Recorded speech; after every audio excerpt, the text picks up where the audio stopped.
Kumbaga, moderate lang ang pork humba with rum. Yes, sir. Yan. Mga sangkap po lamang natin, yung pork belly po natin na hihiwain natin into cubes.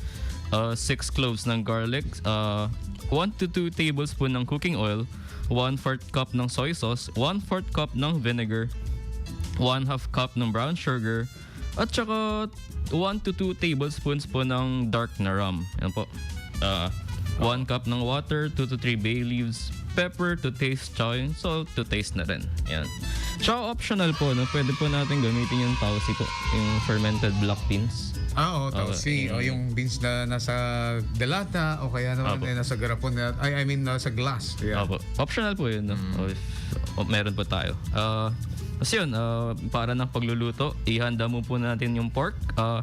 Sa isang malaking kaserola, painitin ang mantika sa medium heat. Igisa ang bawang hanggang mabango at bahagyang maluto.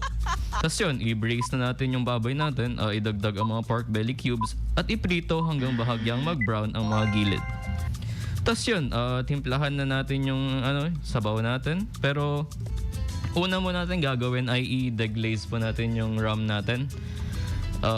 Unang-una, hayaan po natin kumulo yung 2 to 3 tablespoon ng dark rum natin. Siguro mga 30 to 60 seconds. Wag po nating hayaang ano pa tawag dun? Ma-overcook po yung rum kasi magiging mapakla po yung mapakla yung lasa. Opo. Ayan.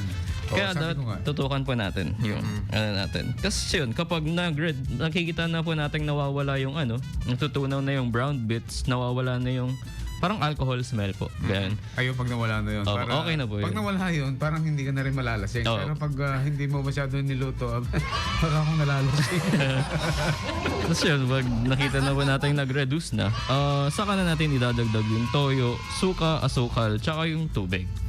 Tapos yun, ibuhos na natin yung natin dun sa idagdag na rin natin yung brown sugar, bay leaves at paminta. Tapos yun, pahuluin at palambutin natin. Lagyan ng tubig para sakto ang sabaw at dahang-dahang pahuluin sa low heat ng 1 to 2 hours po siguro. O hanggang maging malambot yung baboy natin. Tapos yun, haluin natin paminsan-minsan. Tapos yun, pag naluto na po yung baboy natin, yun, nagsisisa na po tayo at yung finishing touches. Tikman natin at lagyan ng dagdag na asin o paminta kung kailangan. Kung gusto mo ng mas malapot na sarsa, pwede natin i-simmer ng walang takip hanggang bumaba yung sabaw po. Ayun. Alam mo, sa pork humba, ang masarap dyan pag talagang yung malambot yung karne. Yung talagang kahit wala kang ngipin, pwede mo kagalit. Diba? Joke lang po yun. Pero talagang masarap ang pork humba, lalo na pag talagang malambot ang karne. Opo. Pero si Fiona, ayaw ng malambot na karne. Gusto yung matigas.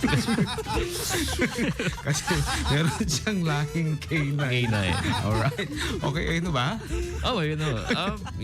Ihanda na lang po natin yung kanin. Tapos pwede na. Pwede na. Ayan ha.